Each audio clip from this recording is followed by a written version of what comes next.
Assalamualaikum warahmatullahi wabarakatuh. Selamat siang mahasiswa semuanya. Mahasiswa Matematika Universitas Nahdlatul Ulama Purwokerto angkatan 2019. Semoga mahasiswa semua dalam keadaan sehat, tetap bersemangat, dan tetap di rumah. Pada hari ini kita akan melanjutkan kuliah kita di metode statistika 1. Saya akan melanjutkan materi. Di sini kita akan membahas materi terkait dengan hipotesis. Jadi bagaimana kita akan belajar hipotesis. Oke, baiklah. Kita akan masuk ke pengertian hipotesis statistik dulu ya. Bagaimana sih pengertian hipotesis statistik itu? Hipotesis pada dasarnya merupakan suatu proposisi atau anggapan yang mungkin benar dan sering digunakan sebagai dasar pembuatan keputusan, pemecahan persoalan, ataupun untuk dasar penelitian lebih lanjut. Itu pengertian dari hipotesis. Jadi secara tidak langsung bisa kita katakan hipotesis itu adalah suatu keputusan awal pada saat kita akan memulai suatu penelitian. Jadi pada saat kita melakukan suatu penelitian, pastinya kita sudah punya hipotesis, yaitu kira-kira nanti setelah penelitian ini itu apa sih kemungkinan kemungkinan kesimpulan dari penelitian saya gitu loh. Nah, kita buatkan dulu hipotesisnya. Makanya di situ nanti di akhir penelitian itu ada kata-kata hipotesis diterima atau hipotesis ditolak. Karena itu hanya perkiraan di awal sebelum kita mengolah data, sebelum kita melakukan analisis terhadap data sehingga kita dapat menarik suatu kesimpulan. Dari di awal penelitian kita perlu melakukan yang disebut dengan hipotesis, memberikan suatu hipotesis, perkiraan suatu anggapan di mana bisa benar atau masih juga salah, seperti itu. Hipotesis statistik adalah suatu pernyataan tentang bentuk fungsi suatu variabel atau tentang nilai sebenarnya suatu parameter. Jadi di sini bedanya hipotesis biasa dengan hipotesis statistik. Di sini kita akan menggunakan suatu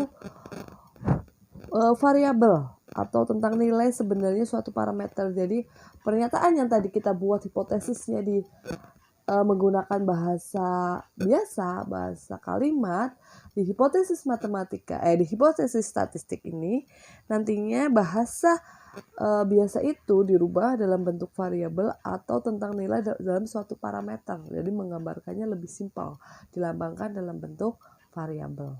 Begitu, itu hipotesis statistik.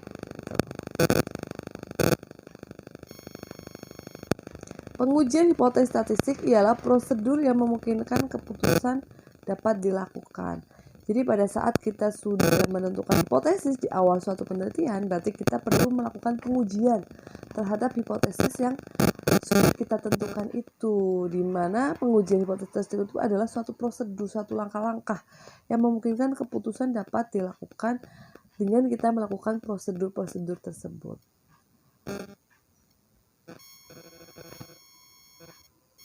Pasangan hipotesis. Jadi hipotesis itu ada dua. Yang pertama adalah hipotesis nol. Hipotesis yang diartikan sebagai tidak adanya perbedaan antara ukuran populasi dan ukuran sampel. Itu adalah hipotesis nol. Itu adalah tidak adanya perbedaan dari antara populasi dan sampel itu sama. Itu hipotesis nol. Hipotesis alternatif H1 itu adalah lawannya hipotesis nol, adanya perbedaan antara populasi dengan data sampel. Yang perlu kalian ingat, jadi pada saat kita akan melakukan suatu hipotesis, itu ada pasangan hipotesis, yaitu pasangan hipotesis itu terdiri dari dua, yaitu H0, hipotesis 0, dan hipotesis alternatif, yaitu H1. Di mana hipotesis 0 itu adalah hipotesis yang tidak mempunyai perbedaan antara ukuran populasi dengan sampelnya. Sedangkan kalau alternatif, otomatis harus ada perbedaan antara populasi dan sampel. Karena di sini kan tidak mungkin ya pada saat kita melakukan suatu penelitian itu kita akan melakukan penelitian itu pada seluruh populasinya. Kalau populasinya sangat banyak kan nggak mungkin ya kita akan mengambil datanya untuk sebanyak populasi itu. Biasanya untuk mempermudah penelitian kita akan mengambil sampel dari populasi tersebut.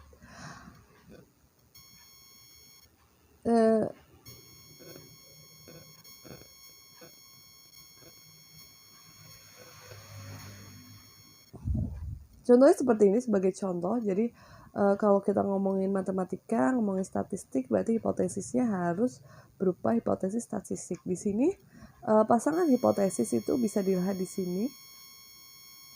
Misal H0-nya itu ada X bar-nya adalah sama dengan mu, jadi rata-rata populasi itu sama dengan rata-rata sampel, itu berarti HA-nya atau H alternatifnya itu adalah X bar itu tidak sama dengan mu. Terus kalau ada kasus lainnya yaitu di mana X bar itu H0-nya itu adalah kurang dari sama dengan mu, berarti H alternatifnya, hipotesis alternatifnya itu adalah X bar lebih besar sama dengan X bar lebih besar dari mu. Sedangkan kalau kasus yang ketiga, jika H0-nya itu adalah X bar lebih besar sama dengan mu, berarti H alternatifnya adalah X bar kurang dari mu. Sampai sini paham ya? Jadi yang namanya hipotesis 0 atau H0 itu dengan hipotesis alternatif H alfa atau H1 itu adalah saling berkebalikan. Kalau sama dengan berarti tidak sama dengan. Lebih besar sama dengan berarti kurang dari. Kalau lebih kecil sama dengan berarti lebih besar, atau sebaliknya seperti itu. Itu adalah contoh-contoh dari suatu pasangan hipotesis. Sampai sini apakah ada yang perlu ditanyakan?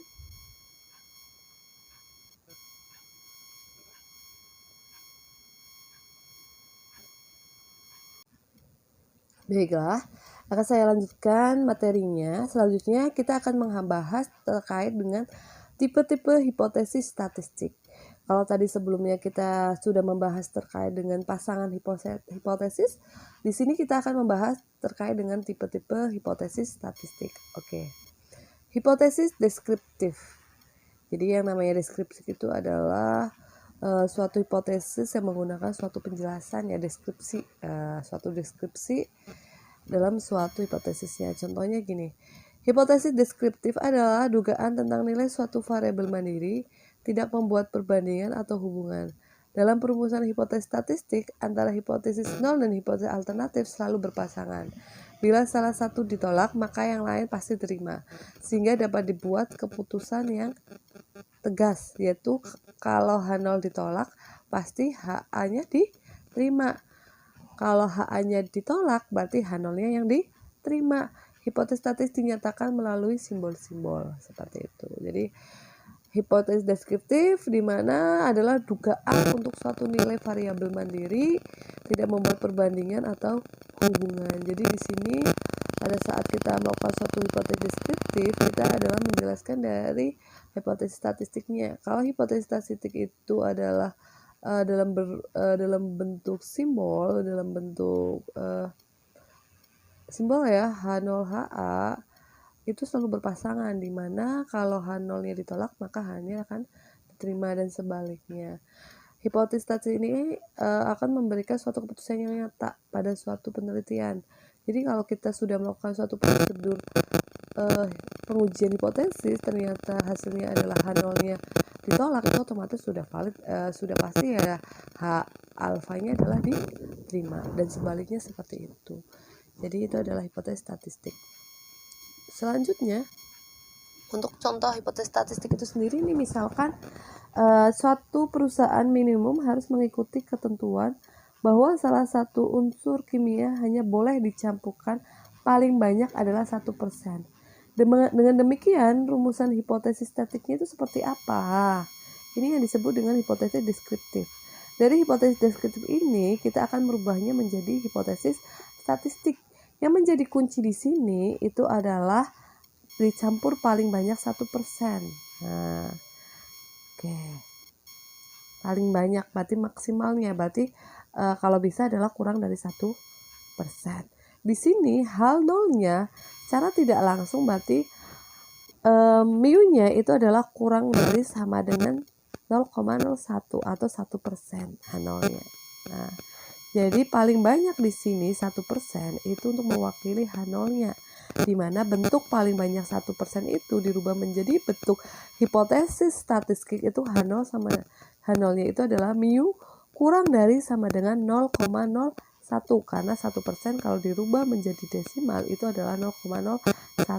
Kalau H0-nya sudah mu kurang dari sama dengan 0,01, otomatis HA-nya atau H alternatifnya, hipotesis alternatifnya itu otomatis kebalikannya, yaitu mu lebih besar 0,01. Paham ya sampai sini? Yaitu merubah bentuk hipotesis deskriptif menjadi hipotesis statistik. Oke. Selanjutnya, cara contoh yang kedua adalah suatu bimbingan tes menyatakan bahwa murid yang dibimbing di lembaga itu paling sedikit 90% dapat diterima di perguruan tinggi negeri. Rumusan hipotesis statistiknya apa? Nah, di sini ada kata-kata paling sedikit 90%, berarti secara tidak langsung yang diterima di perguruan tinggi itu adalah lebih besar atau sama dengan 90%. Maka H0-nya mu lebih besar sama dengan 0,90, ya enggak? Karena paling sedikit 90%, berarti secara tidak langsung yang diterima di perguruan tinggi itu lebih besar daripada 90%, maka H0-nya adalah mu lebih besar sama dengan 0,90. Sehingga hipotesis statistiknya atau HA-nya itu adalah mu kurang 0,90. Dari dua contoh ini, paham ya bagaimana kita bisa merubah bentuk hipotesis hipotesis deskriptif dalam bentuk deskriptif kata-kata dirubah menjadi bentuk hipotesis statistik dalam bentuk variabel. Sampai sini ada yang mau ditanyakan lagi? Kalau tidak, saya akan melanjutkan, ada contoh ketiga di sini ya. Seorang peneliti menyatakan bahwa daya tahan lampu merek A sama dengan 450 jam dan B adalah 100 jam. Hipotesis statistiknya adalah untuk lampu A berarti H0-nya mu-nya itu adalah 450 jam karena di sini sudah terlihat. Maka HA-nya itu adalah mu tidak sama dengan 450 jam. Sedangkan untuk lampu B, H0-nya itu adalah mu sama dengan 600 jam, otomatis HA-nya itu adalah mu tidak sama dengan 600 jam. Sampai sini paham ya terkait dengan hipotesis deskriptif? Sebelum kita memasuki hipotesis yang kedua, apakah ada yang perlu ditanyakan?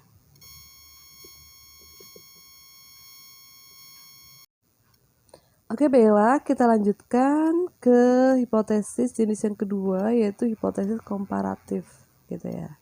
Jadi akan ada beberapa macam hipotesis. Yang pertama itu adalah hipotesis deskriptif, hanya hubungan antara dua hal.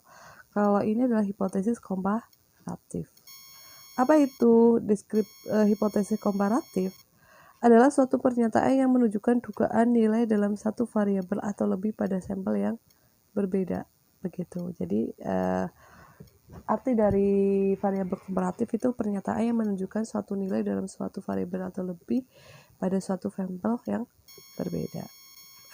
Di sini contohnya misalkan untuk contoh dari hipotesis komparatif itu adalah apakah ada perbedaan daya tahan lampu merek A dan B. Kalau tadi di deskriptif itu hanya menjelaskan bahwa kemampuan lampu itu untuk lampu A segini, lampu B segitu. Hipotesis statistiknya jelas. Tapi kalau ini kita akan melihat apakah ada perbedaan antara daya tahan lampu merek A dan B. Dari pernyataan ini, dari pertanyaan ini itu akan bisa dibuat beberapa rumusan hipotesis. Ya, di sini ada 3 rumusan hipotesis yang mungkin terjadi. Yang pertama dari pertanyaan tadi itu adalah yang pertama adalah tidak terdapat perbedaan daya tahan lampu antara lampu merek A dan B. Kemungkinan yang pertama itu antara lampu A dan lampu B itu tidak ada perbedaan. Yang kedua, daya tahan lampu merek B paling kecil sama dengan lampu merek A.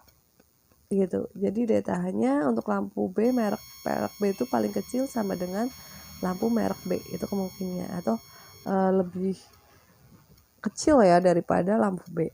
Terus kemungkinan yang ketiga itu daya tahan lampu merek B paling tinggi sama dengan lampu merek A. Jadi lampu B itu lebih tinggi daripada lampu yang A. Jadi dari pertanyaan ini kita bisa membuatkan 3 rumusan hipotesis yang mungkin terjadi. Bisa sama dengan, bisa B lebih kecil, bisa B lebih besar dari daya tahan lampu A. Seperti itu. Itu yang disebut dengan hipotesis komparatif. Itu adalah rumusan hipotesis dalam bentuk kata-kata ya, dalam bentuk kalimat. Lah dari kalimat ini kita harus bisa merubah menjadi bentuk hipotesis statistiknya. Dari yang A berarti H0-nya kan karena tidak ada perbedaan, berarti μ1 sama dengan μ2 gitu. Terus otomatis HA-nya atau hipotesis alternatifnya μ1 tidak sama dengan μ2. Terus H0 yang kedua karena lampu lebih kecil, lampu B lebih kecil sama dengan lampu merek A, atau secara tidak langsung A itu lebih besar daripada daya tahan lampu merek B, itu berarti H0-nya itu adalah μ1 lebih besar sama dengan μ2. HA-nya berarti μ1 lebih kecil daripada μ2. Sedangkan rumusan yang ketiga, daya tahan lampu merek B itu lebih besar atau sama dengan lampu merek A. Secara tidak langsung berarti daya tahan lampu merek A itu lebih kecil daripada sama dengan lampu B, sehingga H0-nya itu μ1 lebih kecil sama dengan μ2. HA-nya berarti μ1 lebih besar μ2. Ini adalah bentuk hipotesis statistika dari rumusan hipotesis yang sudah kita buatkan dari pernyataan ini, pertanyaan yang di atas ini. Jadi kalian diharapkan pada saat kalian mempunyai suatu pertanyaan, suatu ide untuk melakukan suatu penelitian, kalian harus sudah tahu dulu nih hipotesis yang akan terjadi kalau saya melakukan penelitian itu apa gitu. Pada saat kalian sudah bisa merumuskan hipotesis itu, ada berapa hipotesis, kalian juga harus bisa merubah rumusan hipotesis itu ke dalam hipotesis statistiknya. Pada saat hipotesis statistiknya sudah bisa dilakukan, itu akan mempermudah kalian nanti untuk melakukan suatu pengujian hipotesis menggunakan rumus statistika. Begitu? Sampai sini paham ya? Atau ada yang mau ditanyakan? Oke, baiklah. Saya akan melanjutkan materi, yaitu untuk jenis hipotesis yang ketiga, yaitu hipotesis hubungan atau asosiatif.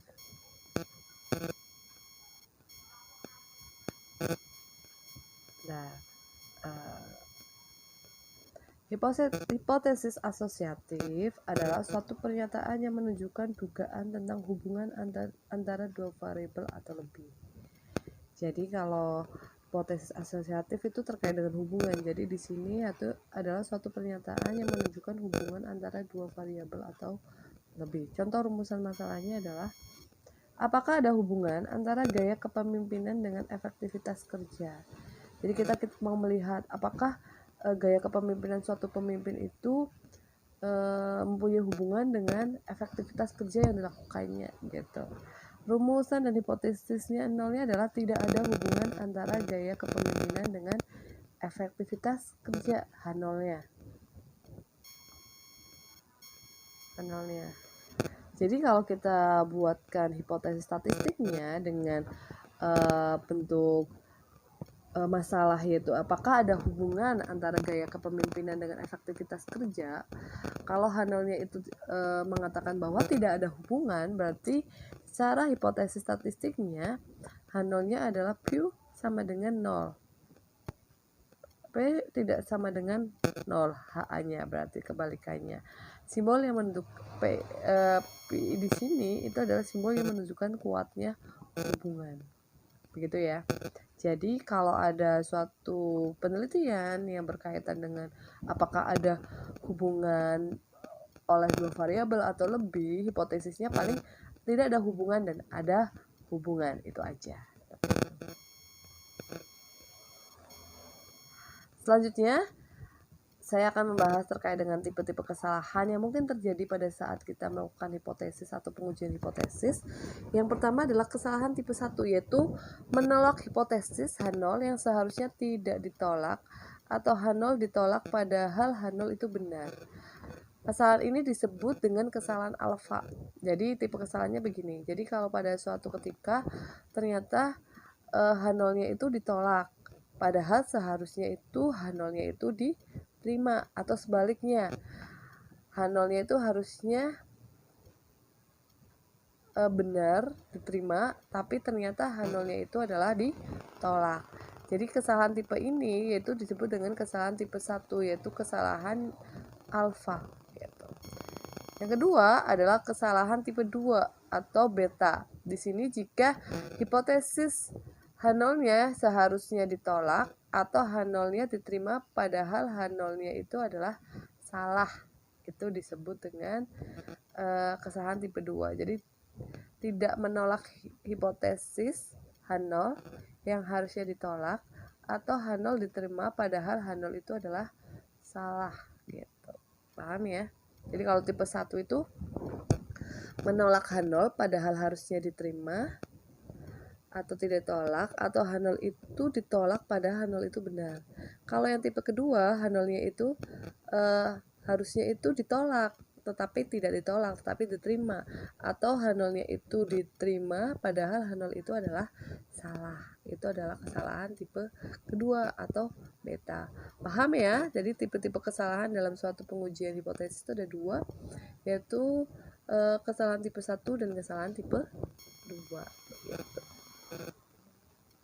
Oke, sebelum saya masuk ke prosedur uji hipotesis, sampai sini ada yang mau ditanyakan?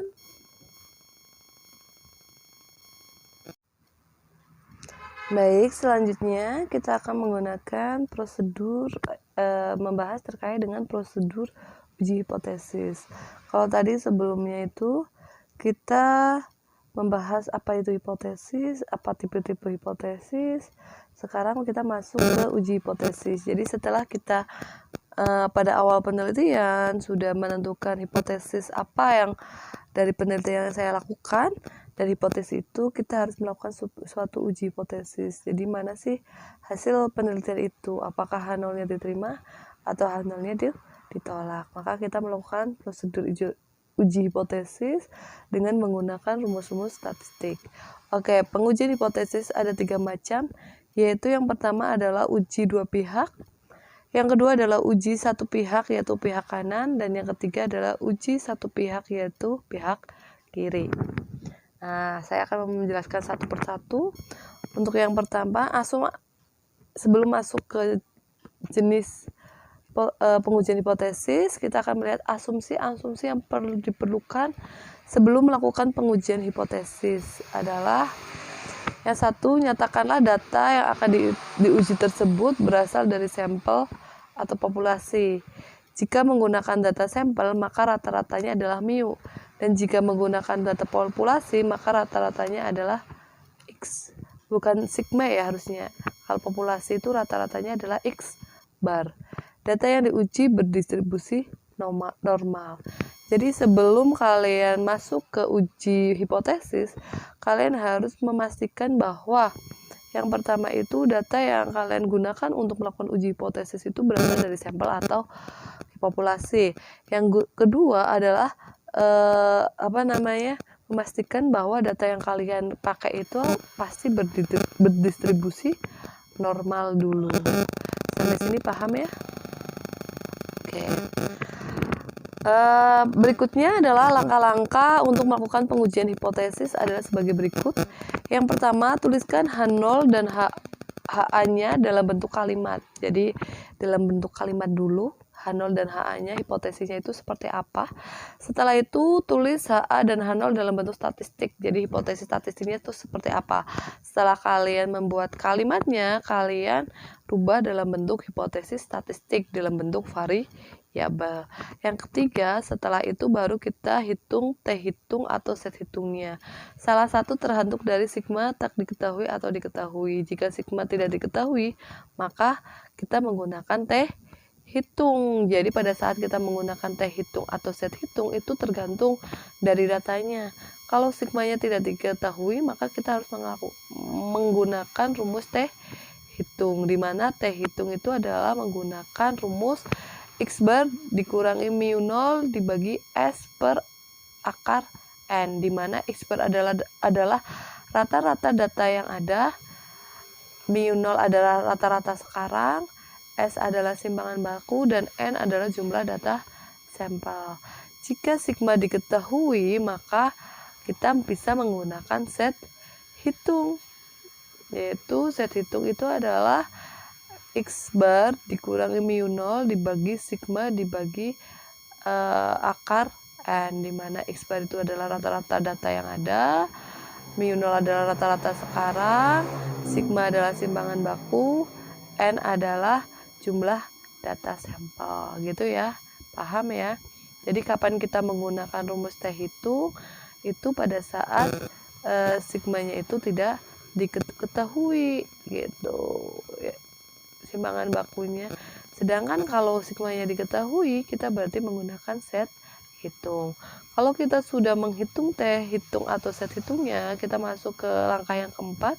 Tentukan taraf signifikannya, yaitu alfanya. Biasanya bisa 0,05 atau 0,01, yaitu 1% atau 5%. Itu tergantung dari yang peneliti ingin menggunakan taraf signifikannya itu yang mana. Terus yang kelima, baru cari T tabel dengan ketentuan A seperti langkah 4. DK-nya N-1 dengan menggunakan tabel T diperoleh T tabel atau set tabel. Yang kelima, tadi kan yang langkah ketiga itu kita mencari set hitung atau T hitung. Habis itu kita masuk ke T tabel atau set tabel. Makanya kalian harus mempunyai tabel T atau tabel Z atau yang lainnya. Nah, dengan gitu kita akan mendapatkan T tabel dan Z tabel. Langkah yang keenam itu adalah tentukan kriteria pengujian. Yang ketujuh adalah bandingkan T hitung dengan T tabel atau Z hitung dengan Z tabel. Setelah itu kalau memang T hitungnya itu lebih kecil atau lebih besar, baru kita di situ melihat apakah kesimpulannya, yaitu mau H0-nya ditolak atau H0-nya diterima, atau sebaliknya HA-nya ditolak atau HA-nya diterima, seperti itu. Itu adalah langkah-langkah atau prosedur pada saat kita melakukan uji hipotesis, gitu ya. Jadi ada 8 prosedur. Yang pertama adalah kalian menuliskan H0 dan HA-nya menggunakan kalimat. Setelah itu menuliskan H0 dan HA-nya menggunakan hipotesis statistik. Terus menghitung T hitung atau Z hitung dengan rumus. Setelah itu menentukan taraf signifikannya. Terus mencari T tabel atau Z tabelnya. Habis itu adalah tentukan kriteria pengujiannya, membandingkan T hitung dengan T tabel. Dan yang terakhir adalah buat kesimpulannya seperti apa. Bagaimana? Sampai prosedur pengujian ada yang perlu ditanyakan atau sudah paham? Baiklah, selanjutnya kita akan menentukan kriteria pengujian dan nilai kritis digambarkan seperti tabel berikut ini. Penentuan kriteria dan nilai kritis. Jadi yang pertama kita akan membahas terkait dengan uji dua pihak atau two-tail test. Uji dua pihak digunakan bila hipotesis 0, H0-nya itu berbunyi sama dengan, dan hipotesis alternatifnya HA-nya berbunyi tidak sama dengan. Jadi hipotesis statistiknya berbentuk seperti ini. Kriteria pengujiannya itu akan seperti ini, di mana T hitung itu akan lebih besar sama dengan min T tabel dan kurang dari sama dengan plus T tabel. Kalau bentuknya T hitungnya memenuhi kriteria ini, maka H0 itu akan diterima dan H-nya ditolak. Tapi kalau T hitungnya tidak memenuhi kriteria ini, maka H0 itu ditolak dan H-nya itu diterima. Kalau dibentukkan gambar itu akan seperti ini. Ini adalah daerah penerimaan H0, sedangkan yang sebelah kanan sama kiri itu adalah daerah penolakan H0 yang ini.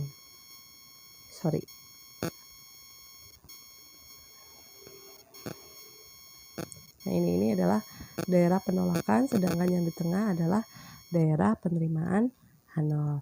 Itu untuk uji dua pihak. Jadi cirinya adalah H0 dan H alternatifnya itu simbolnya sama dengan atau tidak sama dengan. Kriteria pengujiannya itu seperti ini kesimpulannya, dan ini adalah gambarnya. Oke, kita akan masuk ke contoh studi.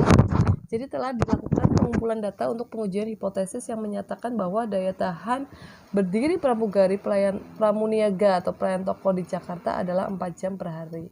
Ini adalah daya tahan berdiri rata-ratanya.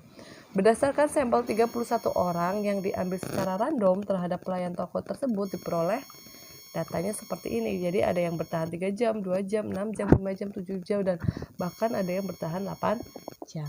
Bagaimana penyelesaiannya? Berdasarkan pertanyaan tersebut, maka menentukan H0 dan HA-nya dalam bentuk kalimat, yaitu yang H0-nya itu daya tahan berdiri pramuniaga di Jakarta adalah 4 jam per hari, adalah sama dengan. Sedangkan untuk HA-nya itu adalah daya tahan berdiri pramuniaga di Jakarta bukan 4 jam per hari. Kalau ini untuk langkah yang pertama, langkah yang kedua dibentuk dalam bentuk hipotesis statistik. Maka H0 dan HA-nya itu seperti ini. Mu sama dengan 4 jam per hari, mu tidak sama dengan 4 jam per hari. Oke. Setelah itu kita akan masuk ke perhitungan T hitung, di mana diketahui N-nya itu adalah 31, mu 0-nya adalah 4 jam per hari. Kita akan mencari X bar-nya, yaitu rata-rata dari data, dari 31 data, kita jumlahkan, kita bagi 31, maka diperoleh 4,645. Setelah itu kita akan mencari S-nya dengan cara rumus ini, N sigma X kuadrat min sigma X dikuadratkan dibagi N kali N min 1. Kita masukkan sehingga diperoleh perhitungannya S-nya adalah 1,81. Setelah itu baru kita cari T hitung dengan rumus ini, yaitu X bar dikurangi mu 0 dibagi S dibagi akar N. Kita masukkan angkanya sehingga diperoleh T hitungnya adalah 1,98. Di sini kita menggunakan taraf signifikannya atau alfanya adalah 0,05 atau 5%. Sehingga kita bisa menentukan T tabelnya untuk alfanya adalah 0,05, DK-nya itu adalah 31 atau N dikurangi 1, yaitu 31 dikurangi 1, maka 30. Cari di tabel T tabel itu sigma 0,05 dan DK-nya adalah 30. Oke. Dari tabel itu menunjukkan bahwa T tabelnya adalah 2,042. Oke. Kriteria pengujian dua pihak itu adalah ini. Kita masukkan ke tabel bahwa T hitungnya 1,98, T hitungnya adalah 1,98, T tabelnya adalah 2,04, berarti ini min, ini plus, berarti kriteria ini adalah masuk ya. Sehingga secara tidak langsung maka H0-nya adalah diterima atau HA-nya itu ditolak. Sehingga kesimpulannya H0 itu diterima, maka daya tahan berdiri pramuniaga di Jakarta sama dengan 4 jam per hari diterima. Sebaliknya, daya tahan berdiri pramuga di Jakarta tidak sama 4 jam per hari itu ditolak. Seperti itu cara kita melakukan pengujian hipotesis. Paham ya sampai situ? Oke, ada pertanyaan?